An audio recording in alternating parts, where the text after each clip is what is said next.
Assalamualaikum warahmatullahi wabarakatuh. Bismillahirrahmanirrahim. Alhamdulillahi hamdan nahmaduhu wa nasta'inuhu wa nastaghfiruh. May yahdihillahu fala mudhillalah wa may yudlil fala hadiyalah.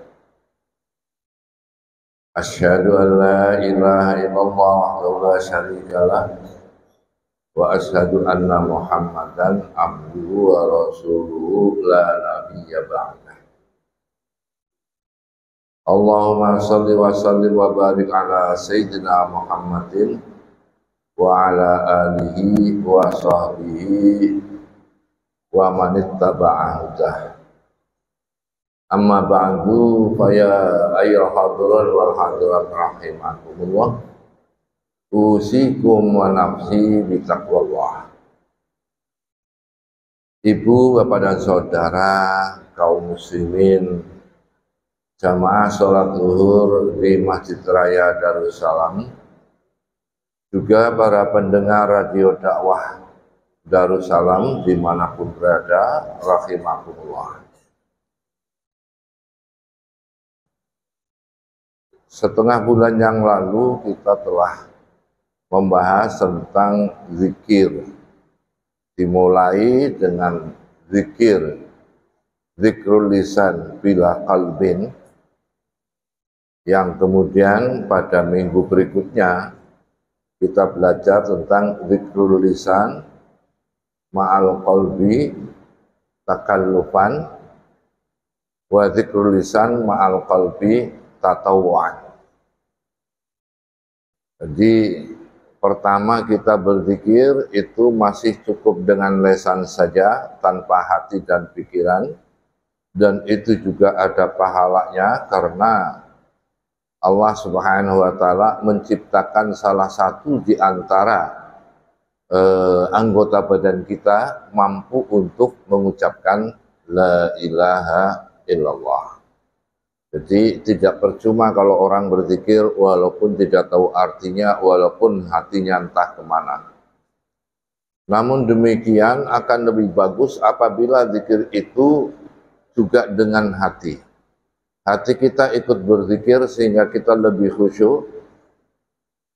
Walaupun mungkin pertama takallufan, artinya kita membebankan diri kepada diri kita, berlatih bagaimana supaya zikir itu tidak hanya lisan tetapi juga dengan hati.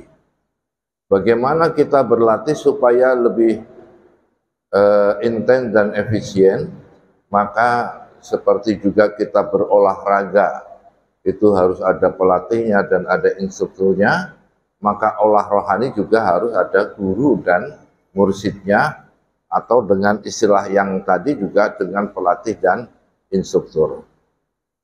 Setelah kita bisa dengan bimbingan guru berzikir ma'al qalbi takallufan, maka berproses sehingga sampai kepada zikrul lisan ma'al qalbi tatawu'an. Artinya kita zikir dengan lisan dan hati tetapi semerta, tidak dipaksa-pasakan. Setiap kali kita la ilaha illallah, otomatis hati kita ikut. Kapan kita bisa begitu? Ya setelah kita terbiasa. Kalau nggak terbiasa ya nggak bisa-bisa. Makanya tugas daripada guru thariqah adalah membimbing para muridnya bagaimana membiasakan diri agar supaya zikirnya bisa ma'al qalbi tatawu'an. Setelah kita bisa berzikir semacam itu, kemudian apakah zikir kita itu bisa berbuah? Apakah zikir kita itu bisa mewarnai jalan hidup kita? Apakah zikir kita itu bisa membentuk karakter kita? Yang dimaksud di sini adalah kalau kita sudah menzikirkan la ilaha illallah, yang artinya tiada Tuhan selain Allah, maka segala bentuk Tuhan yang ada di dunia ini, segala bentuk Tuhan yang menjadi gambaran dari pikiran kita itu hapus semua. Tidak ada Tuhan sama sekali. kecuali hanya Allah Subhanahu wa taala. Nah, sampai ke tingkatan ini maka akan seperti saya katakan tadi mewarnai jalan hidup kita. Berarti orang yang berzikir sudah sampai tingkatan yang terakhir ini, maka kita itu menjadi orang yang optimis. Tidak ada pesimisme dalam hatinya. Kita menjadi orang yang tidak akan terjangkit stres atau apa yang disebut dengan depresi. Karena segala sesuatu yang kita lakukan itu selalu billah, fillah, dan lillah. Artinya kita pertama kali mau mengerjakan satu bismillah. Kemudian ketika kita melakukan sesuatu juga lillah. Dan juga kita dalam hidup ini fillah. Artinya karena kita sudah la ilaha illallah, maka tidak ada makhluk apapun termasuk yang digambarkan atau diilustrasikan oleh dirinya sendiri itu hapus semua. Ibu dan saudara rahimakumullah, dengan demikian apa yang dimaksud dengan miftahul jannah la ilaha illallah. Kemudian apa yang disabdakan oleh Rasulullah sallallahu alaihi wasallam, man kana fi akhir hayatihi man qala fi akhir hayatihi la ilaha illallah khalisan min qalbi dakhalal jannah. Nah, kita bisa la ilaha illallah pada akhir hayati. Kalau memang sudah biasa.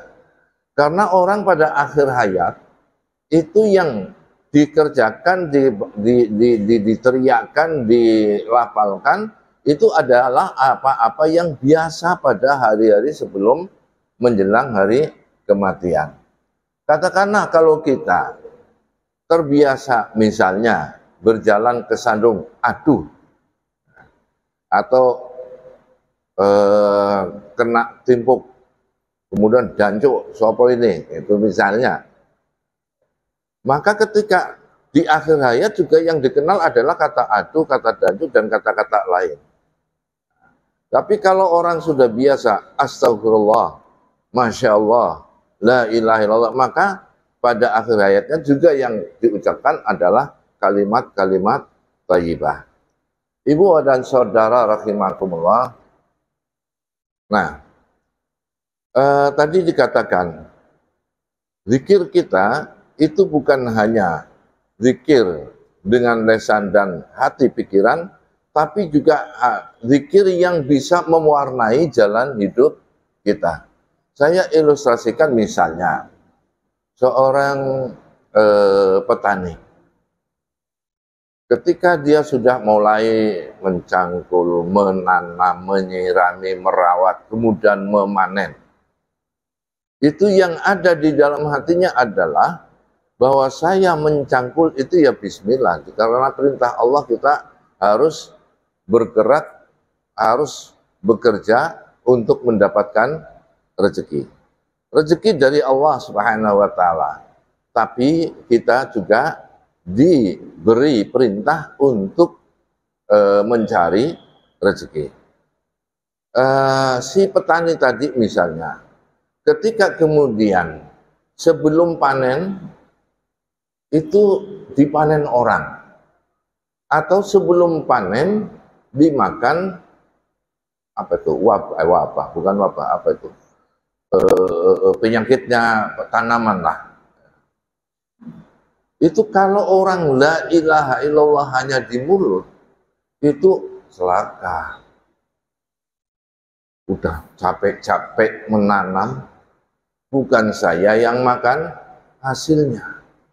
Terus nanti keluarga saya siapa yang ngasih makan. Terus nanti dan seterusnya, ini menunjukkan keputusasaan. Padahal kita tidak boleh putus asa. Karena orang yang putus asa itu akan jauh dari kasih sayang Allah Subhanahu wa ta'ala.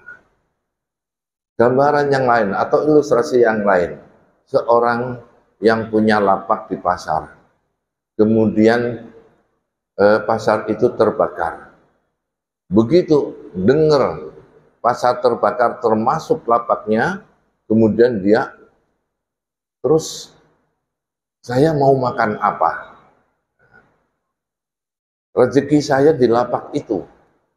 Dia lupa bahwa yang memberi rezeki adalah Allah Subhanahu wa Ta'ala. Dia lupa bahwasanya Allah tetap akan memberikan rezeki sesuai dengan jatahnya. Sehingga kemudian yang dia ucapkan pertama kali adalah masih mending kalau masih menyebut nama Allah.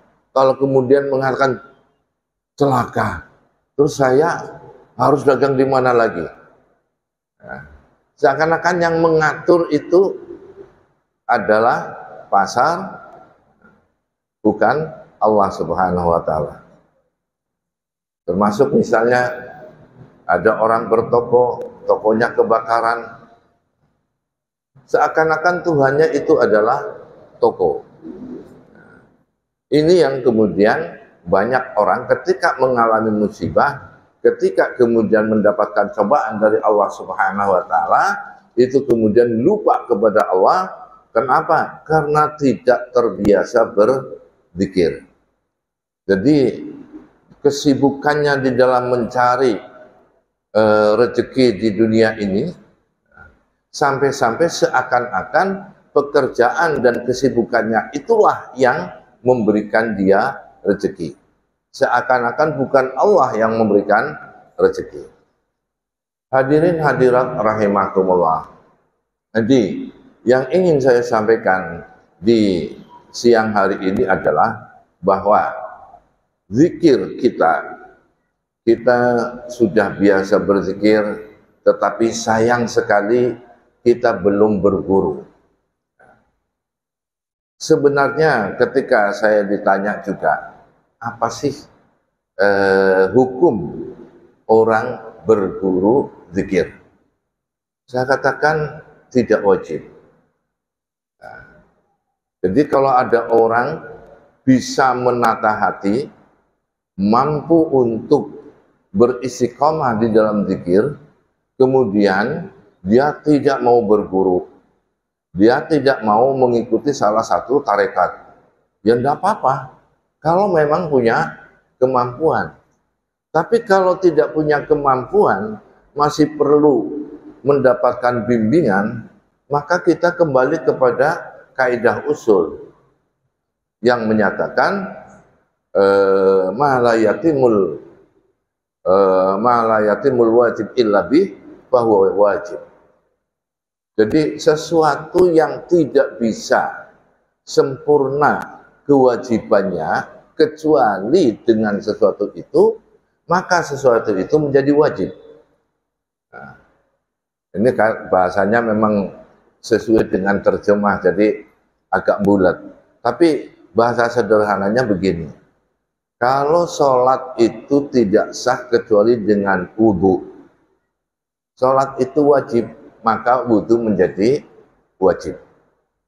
Kalau kita berzikir hanya bisa mulutnya saja, padahal kita baru bisa hudur atau baru bisa hatinya ikut berzikir apabila kita dibimbing oleh seorang guru. Kalau zikir itu sudah menjadi kewajiban kita, maka berguru itu pun menjadi wajib. Hadirin hadirat rahimakumullah. Nah, kemudian siapa guru yang harus kita datangi agar supaya zikir kita itu bukan hanya sekedar menjadi lantunan mulut kita, bukan hanya sekedar untuk mengkhusyukkan hati kita, tetapi juga bisa mewarnai jalan hidup kita. Maka guru tersebut adalah guru yang pernah berguru kepada guru yang pernah berguru, kepada guru yang pernah berguru terus bersambung sampai Rasulullah Shallallahu Alaihi Wasallam. Mungkin ada yang bertanya, apa memang ada guru yang begitu?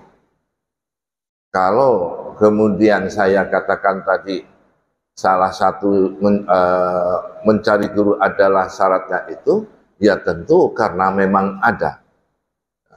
Kalau di dalam hadisnya itu yang pertama berguru tentang zikir ini seperti yang saya sampaikan 2 minggu yang lalu adalah Ali bin Abi Thalib karramallahu wajhah ketika beliau berkata kepada atau meminta kepada Rasulullah Shallallahu Alaihi Wasallam dengan kalimatnya dullani ala aqrabit turukin ilallahi wa afdaliha indallah wa ashaliha indal ibad, yang artinya, ya Rasulullah, tunjukkanlah kepada saya jalan yang terdekat menuju Allah, yang paling utama di sisi Allah dan paling mudah dilakukan oleh hambanya Allah. Dan waktu itu juga Rasulullah Shallallahu Alaihi Wasallam mengajarkan beginilah berzikirnya, yaitu zikir dengan memanjangkan kata la dan kemudian memejamkan mata. Ali bin Abi Thalib karramallahu wajhah kemudian mengajarkan kepada anak, kemudian mengajarkan kepada muridnya sampai kepada Syekh Abdul Qadir Jailani. Maka kemudian orang yang ketika berzikir dengan sanad dari Syekh Abdul Qadir Jailani dikatakan mengikuti thariqah Qadiriyah. Kata thariqah itu sendiri merupakan bentuk mufrad yang bentuk jamaknya turuk yang ada di dalam hadis tadi, aqrabu turukin. Kemudian kalau kemudian dia berzikir melalui jalur yang diajarkan oleh gurunya sampai kepada Syekh Saman Madinah, maka thariqatnya disebut Samaniyah. Kalau sampai kepada Imam As-Sadzili, maka disebut thariqat Sadzaliyah. Kemudian ada juga thariqat Idrisiyah, Satariyah, Naqsabandiyah, Khalidiyah, dan seterusnya. Ibu dan saudara rahimakumullah, ingin saya tegaskan kembali bahwa bertarekat itu tidak wajib bagi orang yang mampu untuk bisa berzikir, bukan hanya mulut tetapi hatinya ikut berzikir, sehingga ketika berzikir otomatis hati juga khusyuk menghadap kepada Allah, dan kemudian zikirnya itu membuahkan suatu karakter atau akhlak yang sesuai dengan orang-orang yang mengimani la ilaha illallah, maka itu tidak wajib bertarekat, tidak wajib berguru kalau memang mampu. Jadi kepada ibu, bapak, dan saudara yang merasa tidak mampu, saya sudah mencoba la ilaha illallah, la ilaha illallah, la ilaha illallah, sampai agar supaya hati saya hudur, saya kondisikan, misalnya dibacanya tengah malam, lampu dimatikan supaya khusyuk. Tapi ternyata masih nggak bisa juga. Nah, kalau memang nggak bisa, ya apa salahnya kalau kita datang kepada guru atau instruktur zikir tadi.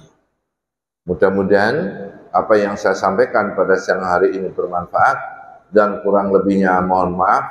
Mari kita tutup dengan doa. Ala hadiniyah wa ala kulli niyatin shalihah. Al-Fatihah.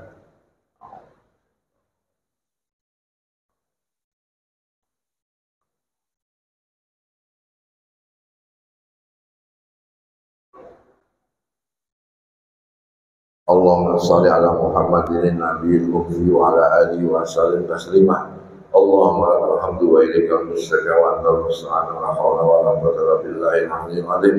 اللهم انفعنا فيما علمتنا وعلمنا بما ينفعنا ربنا أرنا الحق حقا وارزقنا وارنا الباطل باطلا وارزقنا اجتنابه ربنا اغفر لنا ما أخطأنا وما تعمدنا وما أسررنا وما أعلنا وما أنت أعلم به منا أنت المقدم وأنت المؤخر لا إله إلا أنت ربنا آتنا في الدنيا حسنة وفي الآخرة حسنة وقنا عذاب النار وصلى الله على سيدنا محمد النبي الأمي وعلى آله وصحبه وسلم تسليما والحمد لله رب العالمين تقبل الله منه والله موفق إلى أقوال الطريق والسلام عليكم ورحمة الله وبركاته اللهم صل على محمد اللهم صل عليه وسلم اللهم صل على محمد اللهم صل عليه وسلم اللهم صل على محمد اللهم صل عليه وسلم اللهم صل على محمد رسول الله يا رب صل عليه وسلم حبيب الله منا ومنكم تقبل يا كريم